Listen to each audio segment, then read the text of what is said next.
What up, brawlers? Welcome back to Throwing Hands. It's just me right now. Daniel didn't watch the Dana White Contender Series, season 4, episode 2, so it's just me. So I'm going to be reviewing what's been going on in that. 5 contracts were given out on a Tuesday night. Very surprised. I'll get my thoughts on that. So I'm just going to head right into it. So the first fight of the night was Adams versus Kasang and I. These two dudes were throwing bombs the whole fight. Kasaganai was throwing wild punches. He's not too refined, in my opinion. He's a veteran of the Contender Series. He's been on it before. And Adams was very patient with low kicks, diverse attacks from both. And Adams was very refined. He's a Muay Thai fighter, so that comes natural to him when it comes to refining. My teeth look weird. Anyway, so in round 2, it was all Kasaganai. Kasaganai was teeing off with combos and kicks, and Adams was very patient with combos. Kasaganai got a very nice takedown. Adams threw a hand over his head, and Kasaganai just took advantage of that. It was a very good all-around fight. And then Kasaganai, he won that round 10-8 in my opinion. He did win one round 10-8. And Adams won the first round, I believe, but Kasaganai won the last 2.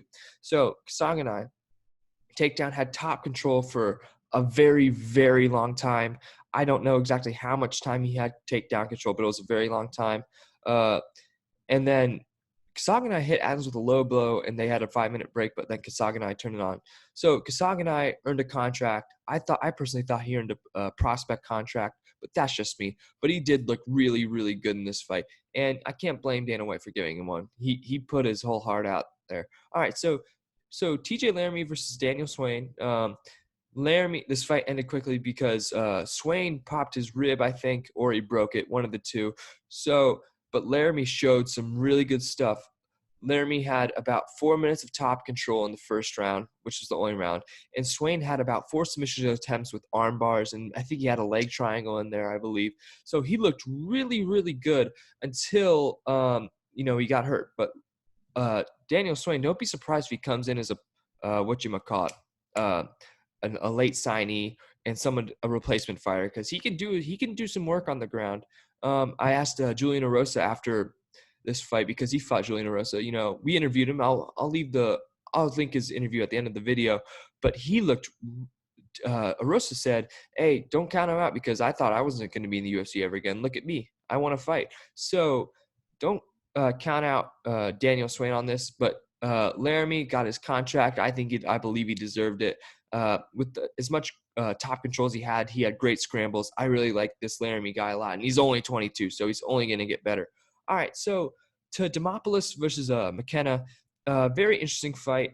It was hard for me to decide the first round. Demopoulos got taken down by McKenna, but Demopoulos did more work when she was on her back than McKenna did when she was on top, because I know Demopoulos is only trained specifically MMA, but she looked really, really good on her back, putting triangles around her, really just kind of, what's it called?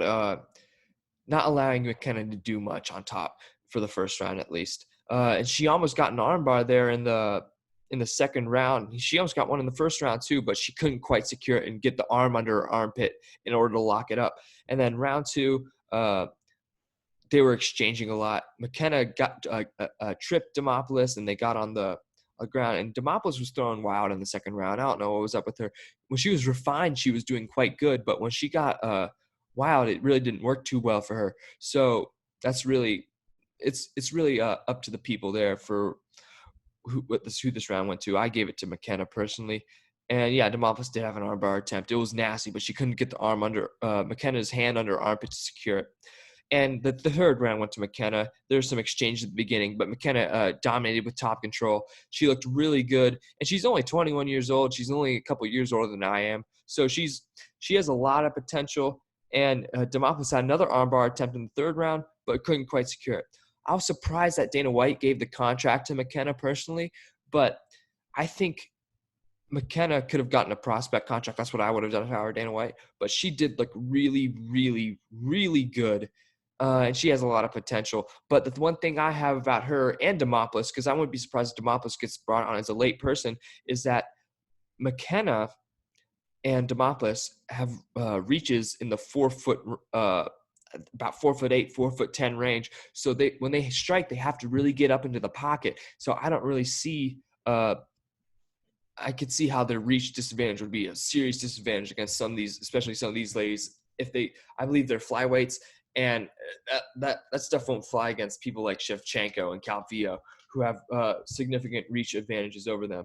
So on to the next fight, Yanez versus Huang. Yanez, man, this fight barely lasted anything, but he showed his stuff. Wong was a very decent prospect on that regional circuit, so I believe Yanez really proved himself in this fight. And there's really not much else to that. I mean, Yanez, a quick KO and great combo, and he had a nice one. Wong through that overhand, that hook over Yanez's head. He slipped through the overhand, and it just looked really, really nice. Yanez, I think he's going to be a problem. He has very refined boxing, and this dude will quit his day job as a water meter reader. I think that's what he is. Anyway, to Stoltzfus versus Pfeiffer. So Stoltzfus, German fighter, he says, but he's from America. He's been living in Germany since about 2012. He's a very, very, he's very good. I enjoyed watching him. They were feeling each other out, had leg kicks, and then my video started buffer, so I didn't see like the TKO. But Stoltzfus took Pfeiffer and slammed him down, but Pfeiffer decided to plant himself, which you're not supposed to do. I know from experience, you're not supposed to plant yourself when you fall. I've sprained both wrists at the same time. They still haven't been. They're pretty much the same, but they crack a little bit every once in a while. So don't brace yourself when you fall or get taken to the ground, because that'll just hurt you more. And then Stoltzfus got the TKO because Pfeiffer dislocated his elbow, I believe. I'm not too sure about it. I can't really confirm that. I'll look that up later. But arm injury, TKO, and then Stoltzfus got the contract. I mean, he did show what he could do. He's 28. He's in his prime, and I think this is the time you want to get a guy like Stoltzfus. Really good. He's very good at what he does, and I think that's some good stuff from Stoltzfus. I really enjoyed watching him do work, and don't be surprised if Pfeiffer comes in later as a late replacement, because he's only 23 and he has a lot of skill. So I believe everybody deserved a contract to an extent. Like I said, Kasaganai and McKenna deserved more prospect contracts, and I think Dana White locked a lot of these people up because a lot of the U.S. talent is being used now because they're having a lot of fights in the U.S., and he really needs to just restack the roster and rotate people. Like Kasaganai is fighting next week at the Munoz Edgar, I believe, card, if I'm not mistaken. I'm going to check that real quick. But they are both really, really good prospects. And sorry, guys, this is taking a while. Let me look. Yeah, Munoz versus Edgar card. So it's Kasaganai is really, really looking good here. So I think Kasaganai has a lot of potential. Big, throws bombs, and wherever he decides to compete, light heavyweight, I think you'll make some noise. All right, guys, that's going to do it for me. Daniel didn't catch up on this, so it was just me today. I hope you enjoyed it, and we'll see you Monday for UFC 252 review.